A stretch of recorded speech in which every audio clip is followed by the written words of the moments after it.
देखिए, लोग ना सस्ते के चक्कर में ख़राब सेब भी खरीद ले आते हैं, लेकिन उन्हें ये नहीं पता था वो एक ख़राब सेब जो है ना वो बाकी सब्जियों बाकी फल को भी ख़राब कर देगा। बिटिया को ये दूंगा, आदमी को ये दूंगा, औरत को ये दूंगा, बच्चे को ये दूंगा, ऐसी फ्री स्कीमें और सोने की अंगूठी का लालच देख करके उन्होंने उसको उठा करके सत्ता में बैठा दिया जिसको राजनीति का राह भी नहीं पता था। गाँव में आज भी ऐसा है कि भौकाल लेकर के चलना पड़ता है गाड़ियों का, और गाँव जाकर के लोगों को हर एक चीज़ बांटनी पड़ती है, तब जाकर के आप विधायकी का या प्रधानगी का इलेक्शन जीत सकते हो। जैसे एक शराबी को शराब की लत लग जाए ना वो छुड़ाई जा सकती है, लेकिन अगर उसके खून में ही शराब चली जाएगी ना तो उसकी शराब नहीं छूट सकती, वो घर बर्बाद ही होगा। तो वही हालत दिल्ली वालों ने दिल्ली की कर दी कि वो फ्री बिजली फ्री पानी के चक्कर, कोई लैपटॉप देने को तैयार है, कोई बाइक देने को तैयार है। मुझे लग रहा है आने वाले समय में बोला जाएगा कि हमारी सरकार आएगी तो सबको BMW बांटी जाएगी। हमें ऐसा भारत चाहिए, विकसित भारत चाहिए। हमें ये गुंडे बदमाशों वाला भारत नहीं चाहिए, हमें अराजकता फैलाने वाला भारत नहीं चाहिए।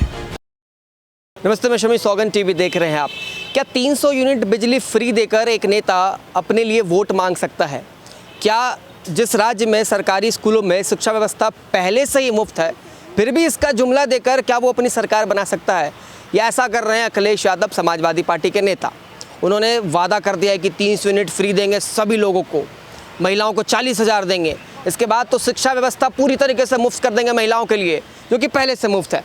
राहुल जी, कैसे देखते हैं ये अखिलेश यादव के इन सब चीज़ों को जो फ्री में सब कुछ बांट रहे हैं? देखिए, लोग ना सस्ते के चक्कर में ख़राब सेब भी खरीद ले आते हैं, लेकिन उन्हें ये नहीं पता था वो एक ख़राब सेब जो है ना वो बाकी सब्जियों बाकी फल को भी ख़राब कर देगा। तो 2010 के अंदर जब केजरीवाल जी ने ये जनता अपना रामलीला मैदान में खड़े हो गए थे तो लोग उनको चुन करके ले आए थे, भैया जी देखो इतना बड़ा फल है हमारे लिए, इतना बढ़िया फल है। वो सस्ता फल ऐसा लेके आया कि उसने सबको फ्री कर दिया, बिजली फ्री, पानी फ्री, बस फ्री, ये फ्री, वो फ्री। वो फ्री का कीड़ा ऐसा लगा कि जो भी आ रहा, कोई कह रहा 85 टका दूंगा, कोई कह रहा 3,000 दूंगा, कोई कह रहा 1,500 दूंगा। अब एक नया तमिलनाडु में निकल के आया, वो कहता है जी बच्चे के पैदा होते ही सोने की अंगूठी दूंगा 8 ग्राम की, 3,000 रुपये महिलाओं को दूंगा, घूमने के लिए टूरिज्म की टिकट फ्री करा करके दूंगा, विदेश घूमो, बिटिया को ये दूंगा, आदमी को ये दूंगा, औरत को ये दूंगा, बच्चे को ये दूंगा। ऐसी फ्री स्कीमें और सोने की अंगूठी का लालच देख करके उन्होंने उसको उठा करके सत्ता में बैठा दिया जिसको राजनीति का राह भी नहीं पता था। वो डीएमके जो सनातन विरोधी थी, हिंदू उसका विरोध करता था, लेकिन वो डीएमके हिंदू विरोध की वजह से नहीं हारी, वो हिंदू वो उसको हराया गया सोने की अंगूठी के चक्कर में, फ्रीज के चक्कर में। तो लोगों को बाहर आना पड़ेगा।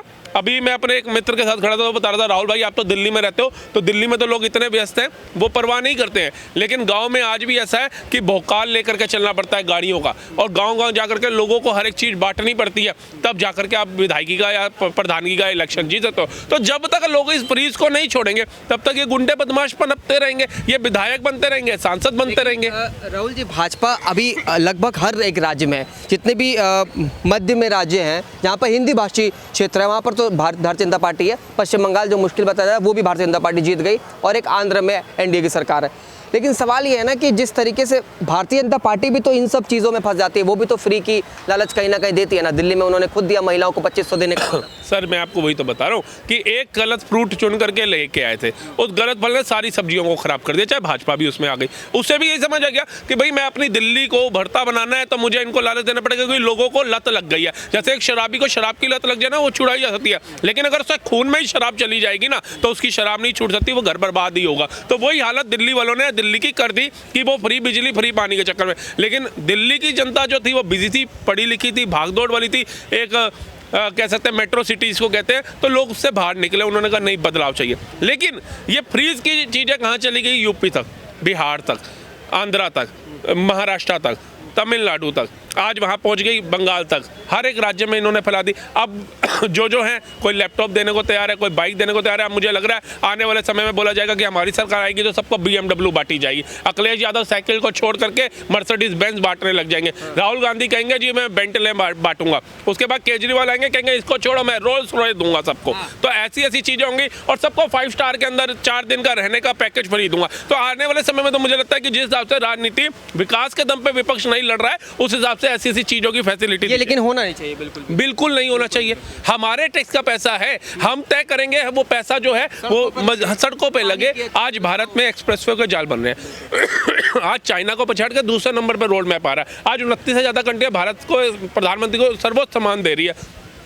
आज भारत विकसित भारत की ओर जा रहा है, चौथी अर्थव्यवस्था पे आ रहा है, जर्मनी को पछाड़ के तीसरे नंबर पर भी बहुत जल्द दिखेगा। तो हमें ये चीज़ें चाहिए कि हमारे भारत को, जो एक काल में कहा जाता था भूखे नंगों का देश, अनएजुकेटेड कंट्री, इससे ना नवाजा जाए। हमारे देश को बोला जाए Modi is a boss. Modi कौन? भारत का प्रधानमंत्री। उन्हें प्रधानमंत्री कैसे बनाया? भारत की 140 करोड़ जनता ने। तो हमें भारत की जनता का सम्मान चाहिए, अपने तिरंगे का सम्मान चाहिए। हमें ये नहीं चाहिए सांप सपेरों का देश है, अनएजुकेटेड कंट्री है, भूखे नंगों का देश है। आज वही अंग्रेज आते हैं, ऑस्ट्रेलिया में खड़े होकर बोलते हैं मोदी इज द बॉस, दूसरी कंट्री में जाते हैं पैर छूते हैं, तीसरी कंट्री में जाते हैं तो अपना सर्वोच्च सम्मान उतार करके मोदी जी के गले में डालते हैं। हमें ऐसा भारत चाहिए, विकसित भारत चाहिए। हमें ये गुंडे बदमाशों वाला भारत नहीं चाहिए, हमें अराजकता फैलाने वाला भारत नहीं चाहिए।